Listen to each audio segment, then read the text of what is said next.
Quando você caiu, continuou gravando. Geralmente quando cai, continua gravando, né? Ó, voltou a gravar. Nós vamos entrar agora, pessoal, na sessão 4, que é a última sessão do capítulo 10, que é o capítulo no qual estamos. Então, olha só o título dessa sessão 4, Condições Suficientes de Integrabilidade. Aí eu fiz um questionamento aí, didático para a turma, né? O que é uma condição suficiente? O que significa essa expressão, condição suficiente? Então, eu estava explicando o seguinte, uma observação aqui que eu estava fazendo, né? Observação. Quando eu tenho uma implicação, por exemplo, se P implica que. É uma implicação. Se P, então Q. O que isso aqui significa? Isso significa que P é uma condição suficiente para quê? P é suficiente para quê? Ou condição suficiente para quê? Se você tiver P, você tem Q, tá? Mas não dá para dizer que P é uma condição necessária para quê? Tá certo? P é uma condição suficiente para quê? Por exemplo, vou dar um exemplo para vocês. Se uma pessoa fala assim, se alguém fala assim para vocês, ó, sim, tem a ver com implicação. Se uma pessoa, vocês estão conseguindo ver o livro aqui? O livro não, a lousa, todo mundo está conseguindo ver a luzinha virtual aqui? Sim, tudo ok. Não, tá jóia, tá legal. Então, vou dar um exemplo para vocês de condição suficiente. Se alguém fala, olha, se a função f, dois pontos, de AB em R, função definida no intervalo AB em R, é derivável em AB, então ela é contínua em AB. Função derivável implica que a função é contínua. Tá certa essa implicação? Tá correta. Então nós podemos dizer que ser derivável é uma condição necessária para ser contínua? Não. Nós podemos dizer que ser derivável no intervalo AB é uma condição suficiente para afirmar que a função é contínua em AB. Já sei que ela é derivável, então com certeza ela é contínua. Mas eu não posso falar que, então ser derivável é uma condição suficiente para ser contínua, mas não posso falar que ser derivável é necessária, mesmo porque tem a função módulo de x. A função módulo de x no intervalo menos 1 até 1, ela é contínua nesse intervalo, mas ela não é derivável nesse intervalo, porque ela tem um bico no zero. Então, com a função módulo, você já vê que a derivabilidade, a diferenciabilidade, ela não é uma condição necessária para a continuidade, mas ela é uma condição suficiente. Se a função for derivável, então ela é contínua, condição suficiente, tá? E agora, nessa implicação aqui, está estabelecido que o Q é uma condição necessária para P. Q é necessária, condição necessária para P. Ponto final. Por quê? Porque se P, então Q. Você pode pensar até na contrapositiva. Se não Q, então não P. Se você não tiver Q, pela contrapositiva aqui, você não vai ter P. Aí você vê claramente que o Q é uma condição necessária para P. P implica Q. Se você tiver P, então o que? Quer dizer, vamos dar um exemplo aqui para o aluno.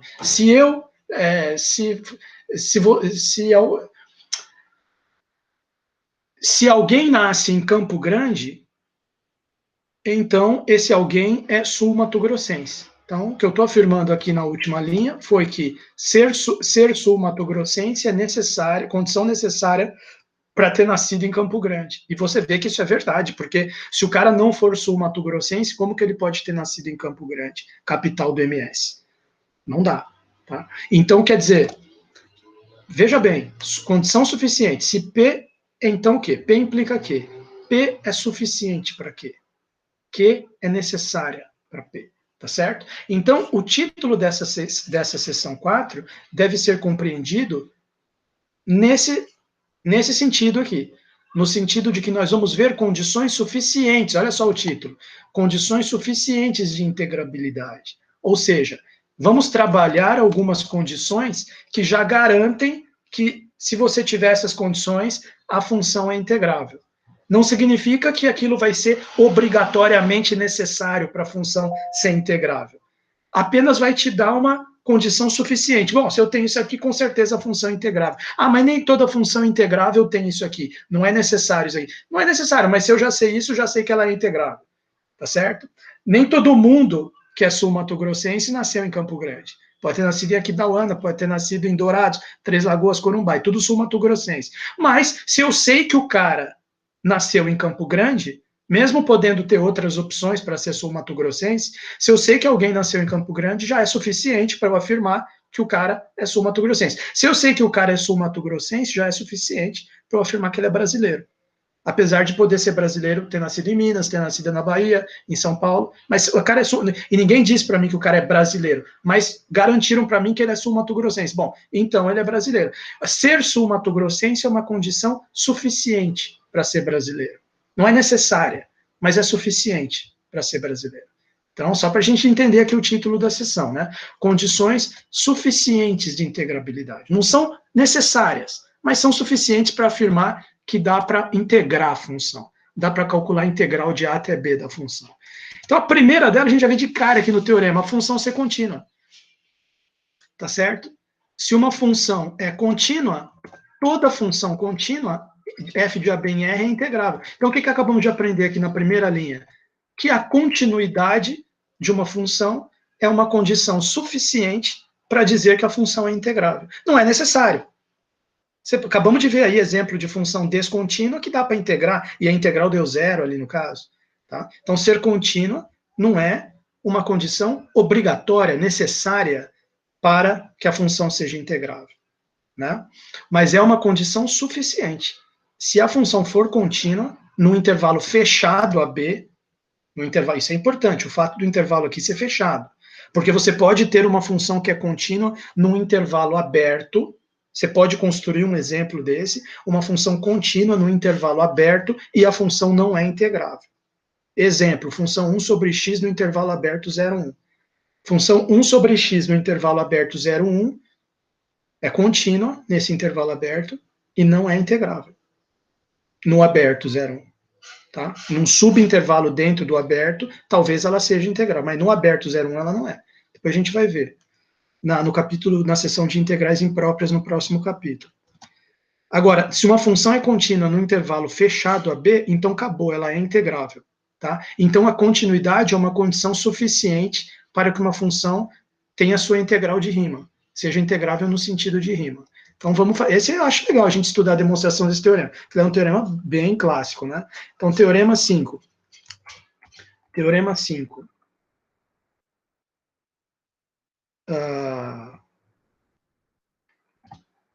Toda função contínua, f de AB em R, é integrável. F dois pontos de AB em R contínua, implica que F é integrável. Tá? E vocês se lembram o que significa ser integrável, né? A gente viu. Primeira coisa que a gente viu. Professor, o que significa uma função ser integrável? É que dá para calcular a integral? Sim, é isso no fundo. Mas o que isso significa, na verdade, dá para calcular a integral? Significa que, lembra daquelas somas inferiores e somas superiores, Szinho minúsculo, Szão maiúsculo? Então, ser integrável significa que o supremo das somas inferiores vai ser igual ao ínfimo das somas superiores. A hora que se eu imaginar todas as somas inferiores, cada soma inferior, porque a soma inferior depende da partição, né? Eu vou fazendo várias partições diferentes do intervalo AB, vai dando diferentes somas inferiores da função. Só que aí tem um máximo de valor que eu consigo para essa soma inferior. Com uma partição bem refinada, vou refinando a partição.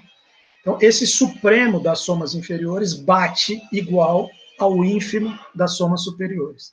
É isso que significa dizer que é integrável. Porém, depois da gente ter estudado isso, a gente viu aquele teoremão 4 lá. Que a gente viu, na verdade, antes do 4, não, 4 não, desculpa, o 3. Cadê o 3 aqui? A gente viu, 3 não, 2, desculpa, é o 2. A gente viu esse teorema aqui. Além disso que eu falei, do sup das somas inferiores ser igual ao inf das somas superiores, isso é F ser integrável, é isso. Além disso, também essas duas coisas aqui são equivalentes. A gente provou, são equivalentes as afirmações. Dizer que f é integrável, para todo epsilon você consegue duas partições, tais que a soma superior, soma inferior ficam tão próximas quanto você queira. E, dado epsilon, existe uma partição, que aqui com partições diferentes, elas ficam tão próximas quanto você queira. A diferença entre elas fica menor que epsilon. Partições diferentes. Mas dizer que f é integrável também é equivalente a dizer que, numa mesma partição, a soma superior menos inferior fica tão pequena quanto você queira. Então, quer dizer, tem vários jeitos de você pensar o que é uma função integrável. Você pode pensar que é esse item 2, você pode pensar que é o item 3, ou você pode pensar aquela definição clássica que eu passei no começo, que eu acabei de relembrar aqui. O sup das somas inferiores é igual ao inf das somas superiores. Tá? Então, beleza. Isso, na prática, significa o quê? Eu consigo calcular a integral de A até B, dar um número. Tá? Fechado.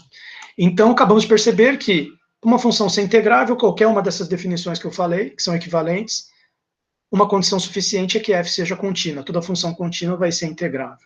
Tá? Demonstração. Demonstração.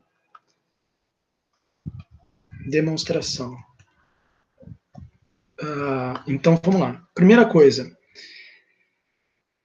Aqui ele já socou uma continuidade uniforme aqui. Então, só relembrando, lá no capítulo 7, olha só, se você for no capítulo 7, se não me engano é a página 83, da aula do semestre passado, eu lembro que eu estava na página 83, quando eu falei isso, ou é 85? Não, 85, página 85.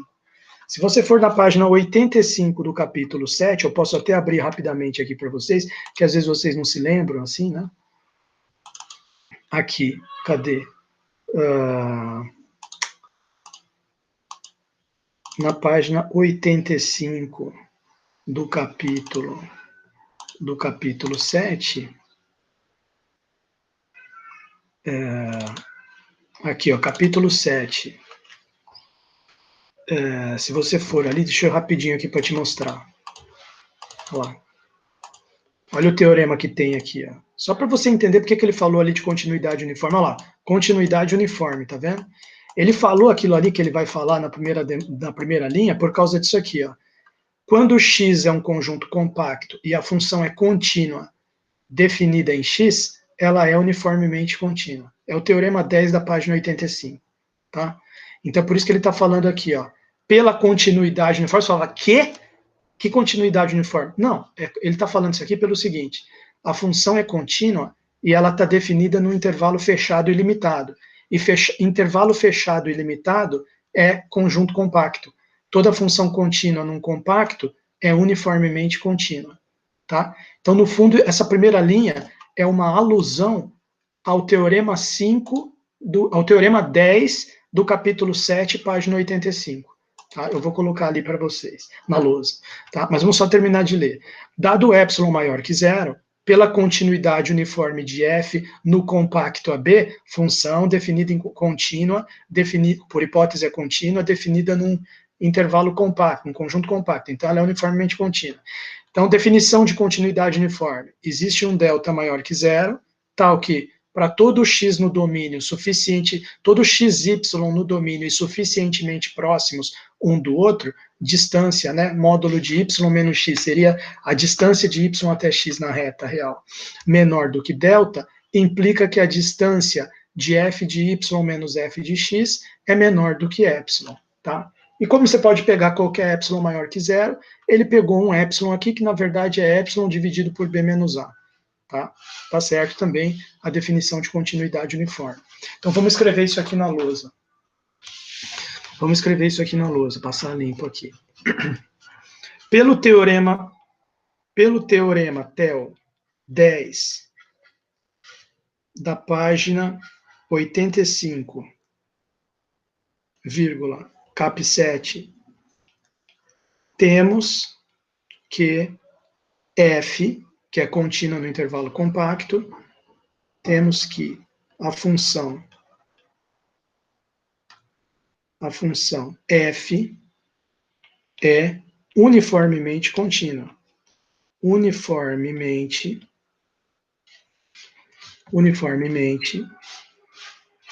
contínua. Tá certo? Tá lá, ponto final. Uniformemente contínuo. Daí, né, pela definição de continuidade uniforme, dado epsilon maior que zero, existe delta maior que zero, dado epsilon maior que zero, vírgula, existe um delta maior que zero, tal que x, vírgula y no domínio.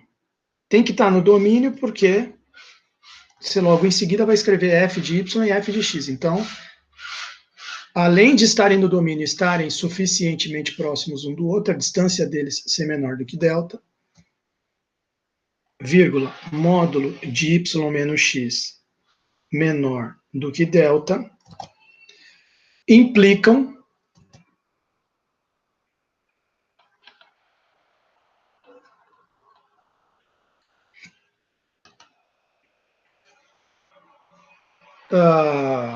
que o módulo da f de y menos f de x vai ser menor do que esse epsilon. Ponto final. Vou colocar só epsilon aqui. Tá? Em particular, a gente poderia pegar assim, dado epsilon', isso aqui fica menor do que epsilon'. Tome epsilon' igual a epsilon dividido por b menos a, tá certo? Então, tranquilo. Seja uma partição P, seja P uma partição de AB, cujos intervalos têm todos comprimento delta. Ah, bem legal isso aqui. Pega uma partição. O que é a partição? T0, T1 até Tn, partição do conjunto AB. Como eu posso pegar uma partição qualquer para fazer um raciocínio, é uma chuva de pontos ali dentro do intervalo, que esses pontos podem chover de qualquer maneira, então eu posso pegar eles de tal forma que a distância entre eles é tudo delta. Tá? Interessante isso aqui, né? Por exemplo, se o intervalo for de 0 até 10, e eu quiser que esse delta aqui, essa distância entre eles seja 1, aí vai ficar, os pontos da partição vão ser 0, 1, 2, 3, 4, 5, 6, 7, 8, 9, 10. Ficou tudo equidistante, distância 1. Né? Se o intervalo for 0, 1, e eu quero que a distância entre os pontos seja 1/4, 0,25. Aí eu pego 0, 0,25, 0,5, 0,75 e 1. Né? Vocês entenderam o que ele está falando aqui. Ah, posso pegar uma partição desse jeito, em qualquer intervalo AB? Pode. O cara falou dado epsilon, a partir do epsilon existe um delta, que é um valor maior que zero, pode ser 1, pode ser 0,25, pode ser 0,01, pode ser 3, pode ser π, pode ser raiz de 2, é um delta. Aí eu monto uma partição dentro do intervalo, começando no A e terminando no B, né, T0 e Tn, que os pontos vão estar a uma distância delta entre eles. Né? Bom, claro que alguém poderia me perguntar assim, se o intervalo AB for tão pequeno,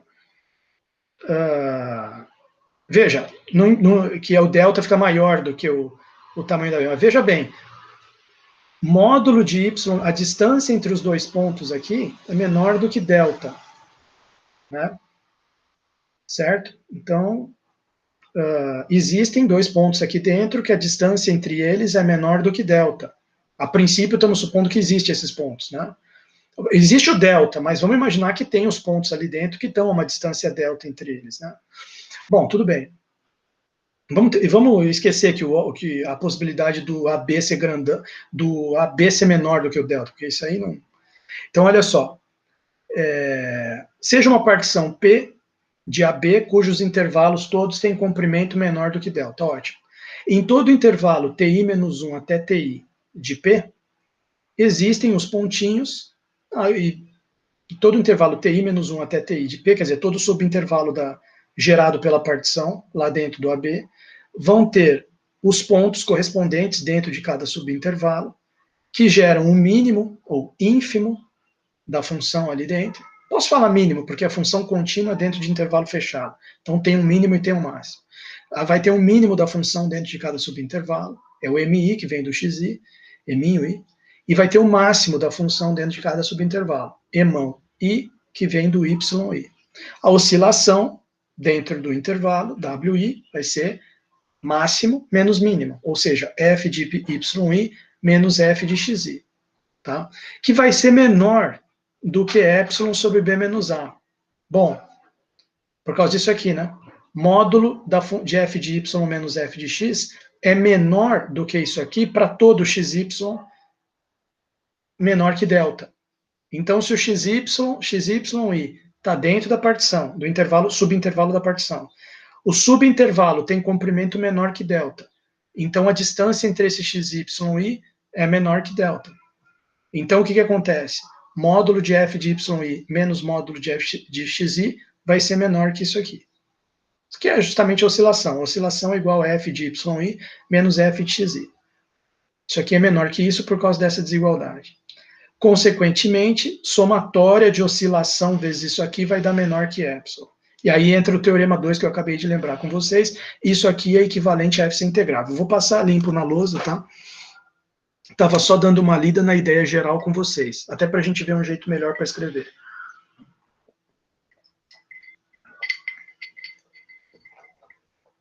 Então, olha só. Beleza.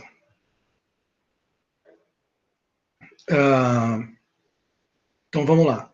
Primeira coisa que eu escrevi foi o seguinte: pelo teorema 10 da página 85, capítulo 7, a função é uniformemente contínua. Da definição de uniformemente contínua, dado epsilon maior que zero, existe um delta maior que zero, tal que xy no domínio e a distância entre eles menor do que delta, implica que a distância entre a função de y e função de x vai ser menor do que epsilon. Tome um epsilon' igual a epsilon sobre b menos a. Então, como vale para qualquer epsilon maior que zero, vale para epsilon sobre b menos a também, tá certo? Tome uma partição P, seja uma partição P de AB, cujos intervalos têm todos comprimentos menor que delta. Aqui, ele está supondo que esse delta aqui, com certeza, ficou menor do que B menos A, né? A gente pode supor isso aí, né? A gente pode supor isso aí, porque veja bem, olha só que curioso, se existe um delta tal que módulo de y menos x menor do que esse delta implica que isso aqui vai acontecer, para todo y menos, para todo x e y, tal que a distância entre eles é menor que delta. Então, também menor que delta sobre 2, menor que delta sobre 3. Eu estou só dizendo o seguinte, se ou o delta já é menor do que b menos a, e ele já cabe aqui dentro, esse comprimento delta, se ele não couber, você pega um delta menor do que ele, e dá na mesma raciocínio, tá? Porque se vale para ele, vale para um delta menor do que ele também. Vale para todo xy, tal que isso aqui é menor que delta. Bom, mas tudo bem, eu estou me preocupando com uma coisa que ele nem falou aqui, mas que se você quiser ignorar essa parte que eu falei, você pode ignorar. Já vamos supor direto que o b menos a é maior do que delta. Tá? Então, beleza. Peguei esse epsilon aqui, que na verdade é epsilon sobre b menos a, tudo bem. Vou escrever melhor aqui. Epsilon igual a epsilon sobre b menos a maior que zero. Seja agora uma partição P, tal que seja P uma partição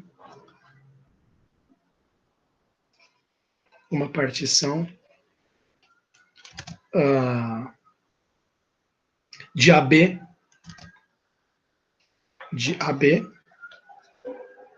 vírgula, P igual, só para a gente lembrar, né, o que é uma partição, T0, vírgula, reticência até Tn, tal que, vírgula, tal que,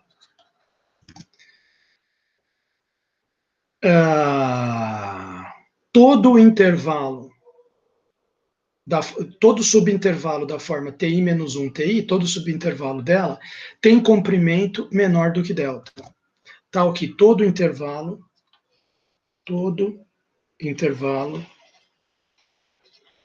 TI menos 1, vírgula, TI para I igual a 1, 2, reticência até N, tem comprimento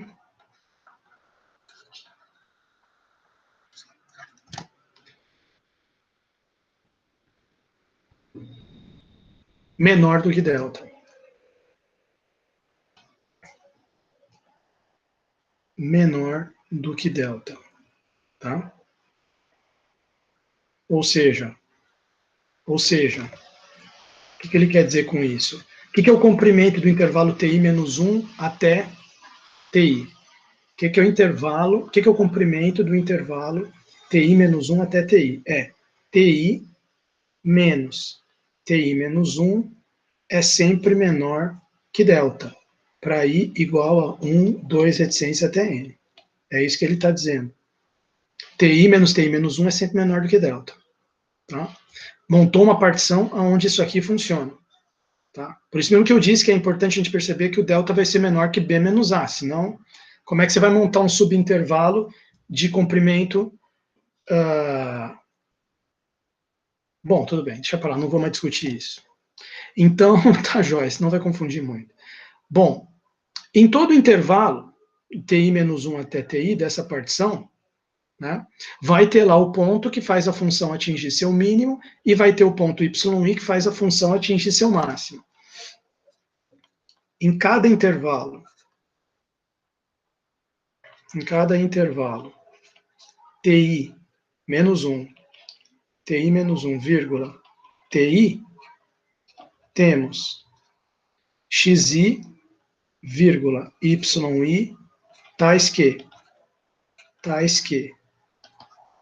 o mzinho i, que é o mínimo ou ínfimo da função, tá certo?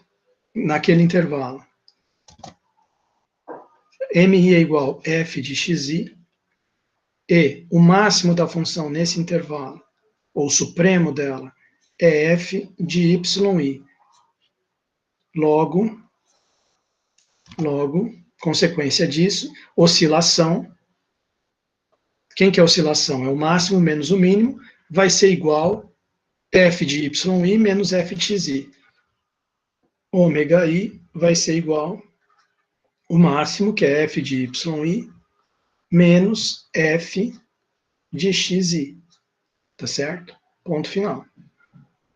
Só que aí você percebe o seguinte, vamos voltar aqui para a cor branca. Você percebe o seguinte, bom, esse máximo menos mínimo, que é a oscilação, tem que ser menor que epsilon sobre B menos A.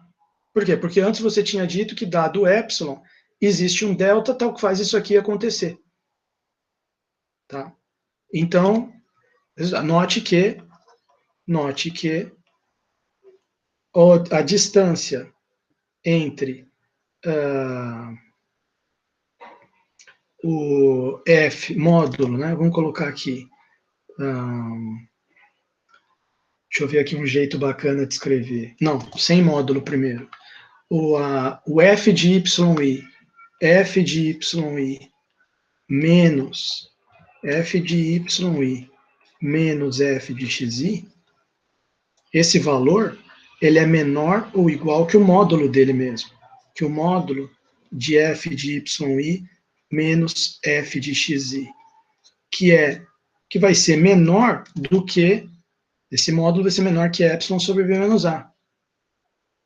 Epsilon sobre b menos a, que a gente tinha escrito aqui, né? Que isso aqui vai ser sempre menor que epsilon, podemos tomar esse epsilon aqui como sendo epsilon sobre b menos a, tá? Bom, perfeito. Até aí tudo bem. Consequentemente, aí por que ele quer agora fazer esse somatório do nada aqui? Porque ele já está com o teorema 2 em mente. Vamos relembrar lá o teorema 2? Ele quer provar que a função é integrável, né? Lembra que o objetivo do teorema é provar que toda função contínua é integrável. Então ele está tentando isso aqui. Quero mostrar que é integrável.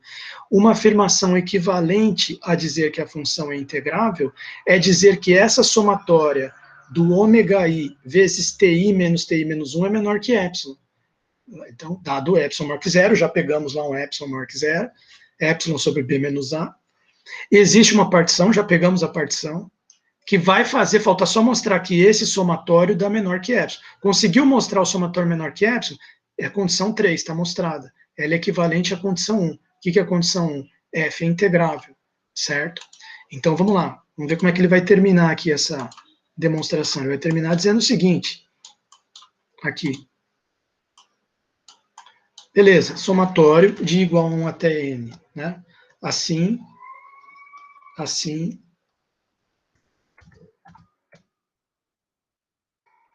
vírgula, somatório de I igual a 1 até N, ômega I, TI menos TI menos 1. O que seria isso aqui?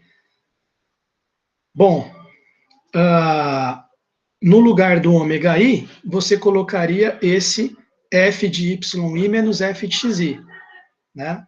Que você já sabe que é menor ou igual, então ficaria assim, somatório de I igual a 1 até N, f, aqui entre colchetes, f de yi menos f de xi. Fecha colchetes, vezes esse outro aqui que já estava. TI menos TI menos 1. Só que aí ele já falou que esse f de yi menos f de xi é menor ou igual que o módulo dele mesmo, que por sua vez é menor que epsilon vezes b menos a. Então isso aqui vai ficar assim, isso aqui é menor ou igual, deixa eu colocar para cá, menor ou igual que somatória de I igual a 1 até N, epsilon sobre b menos a, vezes esse parênteses aqui, TI menos TI menos 1. Agora, isso aqui é constante, pode vir para fora do somatório. Fica epsilon sobre b menos a, somatória de I igual a 1 até N, TI menos TI menos 1. Se você expandir esse somatório, como é que vai ficar? Vai ficar esse epsilon sobre b menos a que está aqui fora, vezes, abre parênteses, aí expande o somatório, I igual a 1, T1 menos T0, mais T2 menos T1, mais reticências, até Tn menos Tn menos 1. Cancelou o T1 com menos T1, o T2 com menos T2, o Tn menos 1 com menos Tn, sobrou apenas quem? Sobrou epsilon sobre b menos a, vezes menos a mais b, que o T0 é igual ao a, né? E o Tn é igual ao b, eu sempre falo isso para vocês. Então, isso aqui ficou epsilon sobre b menos a, vezes b menos a. Cortou, igual a epsilon. Acabou de provar que essa somatória aqui é menor ou igual que epsilon. Cadê? Na verdade, ele colocou menor que epsilon, né? Eu errei aqui. Eu errei porque aqui era menor, né? Deixa eu ver aqui, ó. Aqui, ó, tem um menor aqui, não é só... O menor domina sobre o menor igual, né? Isso aqui é menor ou igual que uma coisa que é menor do que isso aqui. Então, aqui eu deveria ter mudado para menor. Aqui foi um erro que eu cometi. Aqui é menor. Aqui é menor. Opa, menor. Só menor, sem o igual. Tá? Então, conclusão. Esse somatório aqui é menor do que epsilon. E aí está provado aqui pelo teorema 2, f é integrável. Tá? Deixa eu terminar de escrever ali em cima, a gente já faz o outro teorema e termina a aula. Olha só, que eu ainda quero fazer mais aquele outro teorema aqui com vocês. Então, quer dizer aqui, ó, conclusão, somatória de igual a 1 até n, ômega i, ti menos ti menos 1 é menor do que epsilon e, portanto, vírgula, f é integrável. Entre parênteses, teorema 2. Teorema 2. Fechou? Fechou. Então, vocês acabaram de ver uma condição suficiente para integrabilidade. A função ser contínua. Se uma função é contínua, a gente provou aqui, ela é integrável pela condição 3 do teorema 2. Tá? Agora, ele vai além, tem uma outra condição aqui. Não precisa ser necessariamente contínua, ela pode ser monótona. Não necessariamente, por exemplo, uma função escada, que vai subindo a escada. Ela não é contínua, mas é monótona. E ela vai ser integrável também. Tá? Se a escada estiver descendo, também é monótona. Tá? Então, quer dizer, e não é contínua. Então, é aquilo que eu falei, é uma condição, continuidade é uma condição suficiente. Mas e se não for? Obrigatoriamente não vai ser integrável? Não, aí ela seria uma condição necessária. E ela é só suficiente. Outra condição suficiente, que também não é necessária.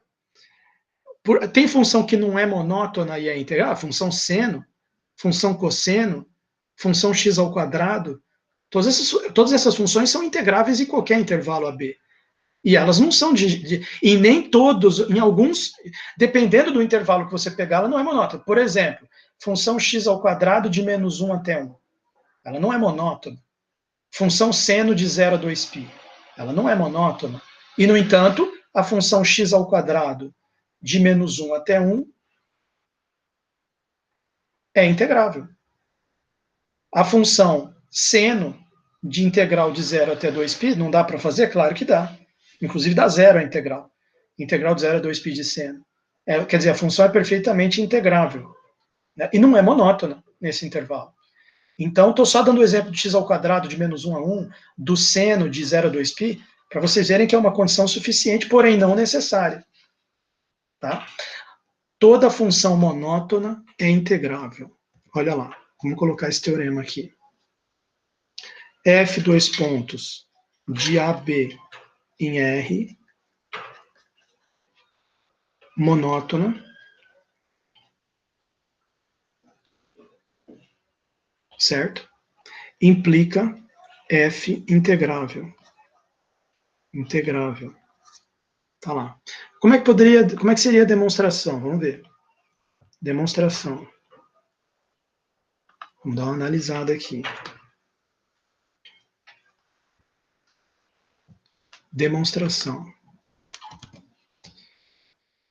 Para fixar as ideias, seja F não decrescente, não constante. Porque veja, em primeiro lugar, não decrescente. Deve ser uma demonstração análoga para não crescente. Tá? Não deve ter diferença mínima. Demonstração análoga. Por que não pode ser constante? Não, pode ser. Função constante é monótona. Mas nós já provamos anteriormente que a função constante é integrável. Foi o exemplo 2, se não me engano. Olha lá, se você for no exemplo 2, olha lá, exemplo 3, exemplo 2, calma aí. Exemplo 2, seja uma função constante, fx igual a c, então a função é integrável se o integral da c vezes b menos a. No exemplo 2 já foi provado que a função constante é integrável. E é claro que a função constante é um exemplo de função monótona. Então ele já, digamos assim, constante já provamos, vamos supor que ela é não constante. E como pode ser monótona, que não é constante, pode ser não crescente ou não decrescente, escolhe um dos dois, a outra demonstração é análoga. Então, gostei desse início aí. Para fixar as ideias, para fixar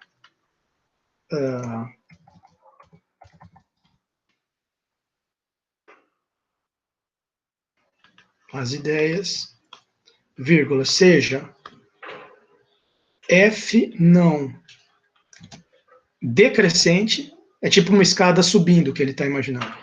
F não decrescente, é um exemplo de função monótona, assim, seria uma escada subindo os degraus, né? Ou cada ponto que começa um outro degrau é como se fosse uma descontinuidade. F não decrescente e F não constante. Mas, sem dúvida, não precisa imaginar só essa imagem da função escada. Né? A função exponencial, por exemplo, e elevado a x, ela cairia nisso aqui também, ela é não constante e não decrescente. Só que o problema é o seguinte, a função exponencial, aí também perde o sentido, porque ela é contínua, aí já cairia no teorema anterior. Você já sabe que ela é integrável porque ela é contínua. Tá? Então, eu falei a função escada porque ela já traz a ideia da descontinuidade, que não vai poder usar o teorema anterior. O teorema anterior é só se a função é contínua, então é integrável. Aí você imagina uma função escada. Opa, não posso usar o teorema anterior, porque ela não é contínua, a função escada. Só que ela também não é constante. Né? Só que ela é monótona. Monótona, no caso, não decrescente. E aí? Será que ela entra aqui nesse teorema? Se você conseguir demonstrar, está valendo, porque aqui está dizendo que toda função monótona é integrável.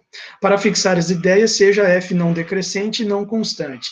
Dado epsilon maior que zero, seja uma partição cujos intervalos têm todos comprimento epsilon dividido por f de b menos f de a. Bom, a função está definida no intervalo fechado. Então, vamos pensar um pouco nesse comprimento aqui. Porque se isso aqui for um número negativo, Como é que você vai ter um intervalo com comprimento menor que um número negativo? Então, por que ele escreveu isso aqui com tanta confiança? Vamos pensar. Uma função definida no intervalo fechado. Então, existe um valor f de A e existe um valor f de B. Esses valores existem. Ele não explode para infinito aqui. Tá? E nenhum dos dois. São valores finitos. F de A, f de B. São números. Outra coisa, a função é não decrescente. Não decrescente. Então, você não pode ter o f de B menor que o f de A. F de B menor que f de A daria negativo aqui no denominador.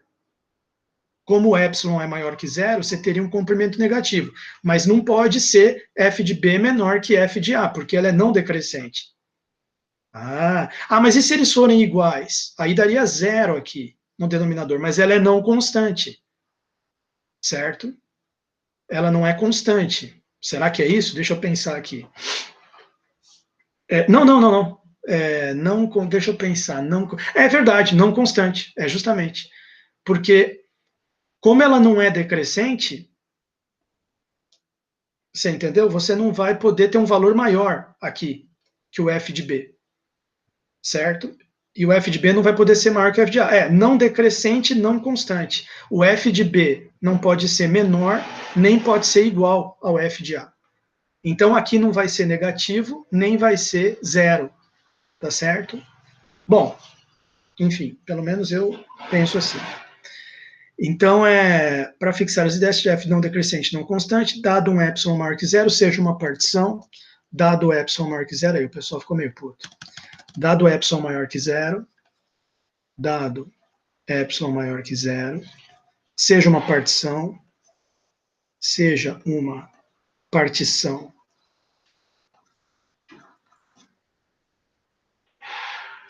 P igual T0, reticências até Tn, T0 até Tn,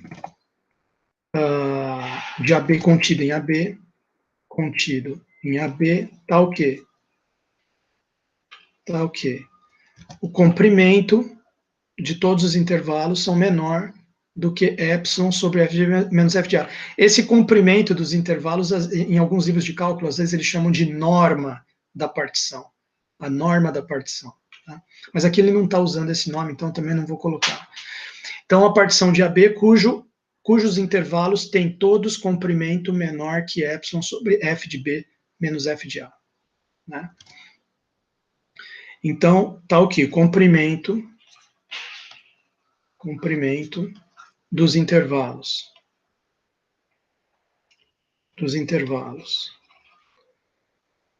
TI menos 1, até TI é sempre menor do que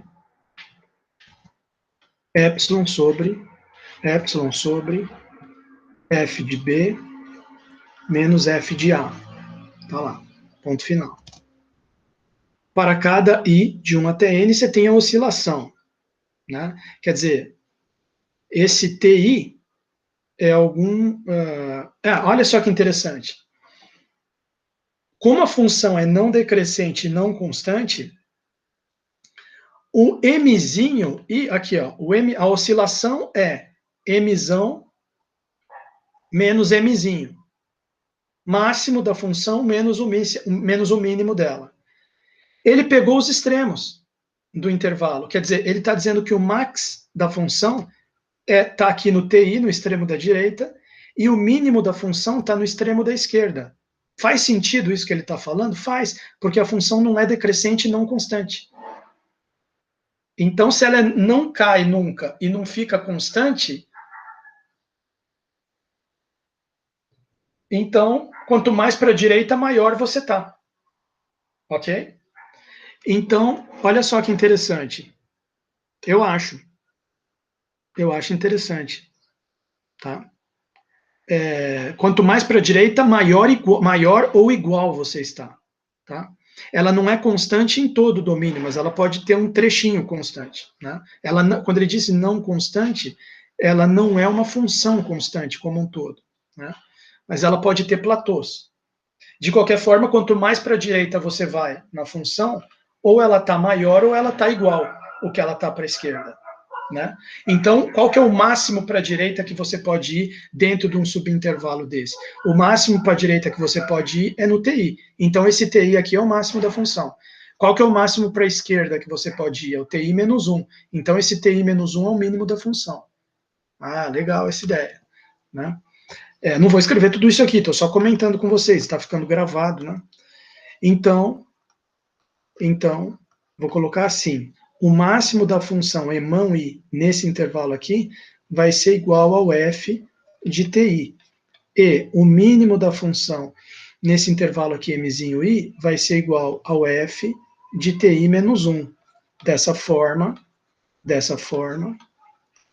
a oscilação ômega i é igual a emão i menos eminho i, que é igual f de ti menos f de ti menos 1. Certo? Essa é a oscilação. Aí entra de novo aquele teorema 2. Né? Olha lá, mesma formulinha do teorema 2. Ok? Então, resultado. Vamos fazer esse somatório aí, abrir ele e ver quanto é que dá. Não vou nem olhar para aquelas continhas dele lá, vou tentar fazer aqui por nós mesmos. Né? Então, vamos lá. Se eu fizer a somatória de i igual a 1 até n do ômega i ti menos 1, isso aqui é igual a quanto?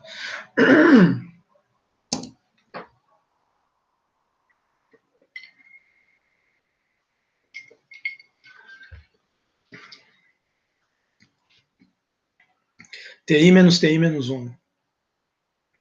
Isso aqui vai ficar como? Vai ficar o seguinte, bom, o ômega i você pode substituir por isso. Então vai ficar somatória de igual a 1 até n, no lugar do ômega i, f de ti menos f de ti menos 1. Fechou. E esse aqui fica ti menos ti menos 1. Agora, tem essa desigualdade aqui. Esse comprimento desse intervalo é menor que isso. Certo? Ok. E o que mais que a gente pode... Vamos ver aí, né? Vamos ver aqui. E deixa eu ver o que mais que ele escreveu aqui. Não,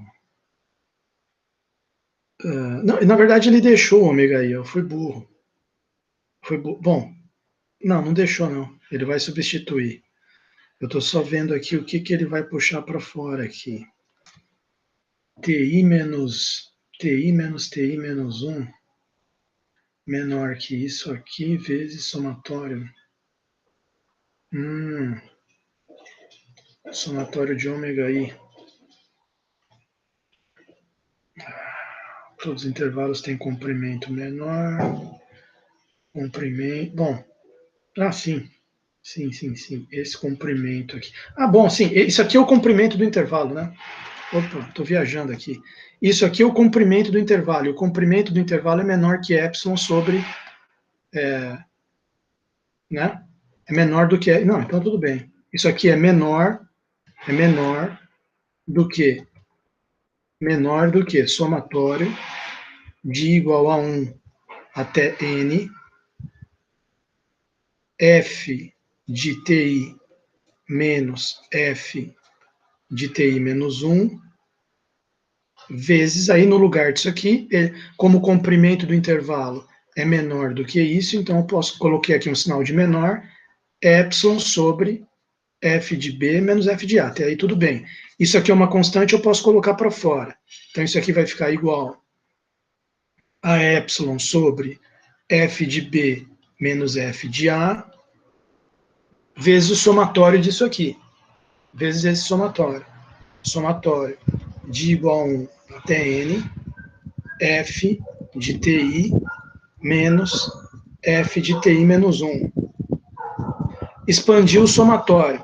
Expandir o somatório vai ficar epsilon sobre, aqui fora, f de b menos f de a, abre colchetes, vamos expandir o somatório, f de t1 menos f de t0, mais f de T2 menos f de T1 mais reticências, até chegar em f de Tn menos f de Tn menos 1, ok?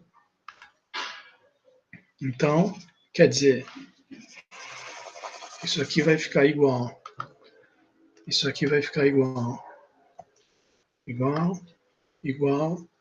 epsilon sobre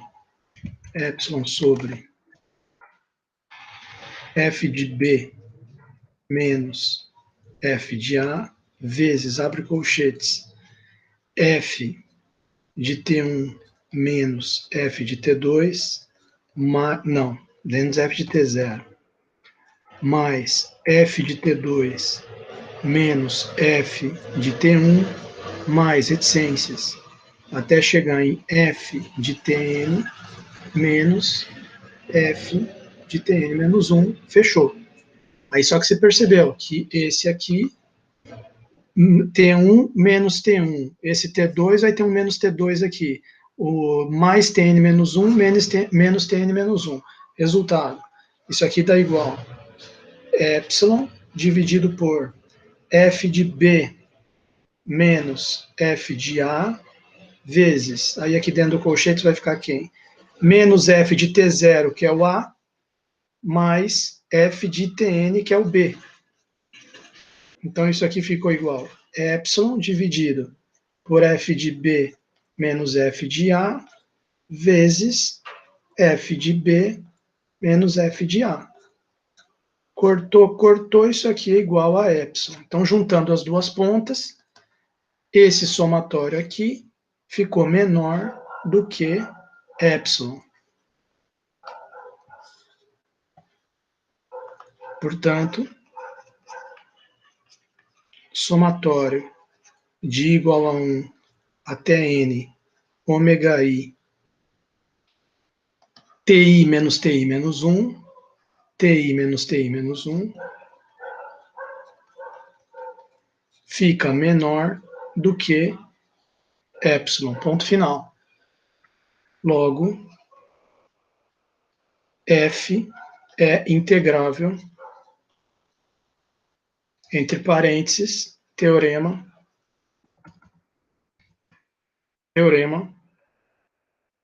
2. Fechou, tá certo? Agora, vocês conseguiram acompanhar o que eu estou falando nessas duas demonstrações? Será que tem alguém de vocês aí? Vamos ver se tem algum aluno aí. Vocês conseguiram acompanhar o que eu fui fazendo nessas duas demonstrações? Quem conseguiu? Vamos ver. Aê, valeu. Valeu. Então, pessoal, é o seguinte, obrigado. Nós vimos, então, duas condições suficientes para a função ser integrável. A função ser contínua, teorema 4, a função ser monótona, teorema 6. Agora, eu vou encerrar a aula aqui, né? Mas só deixa eu encerrar o vídeo e só fazer um comentário aqui antes de vocês irem embora. Deixa eu encerrar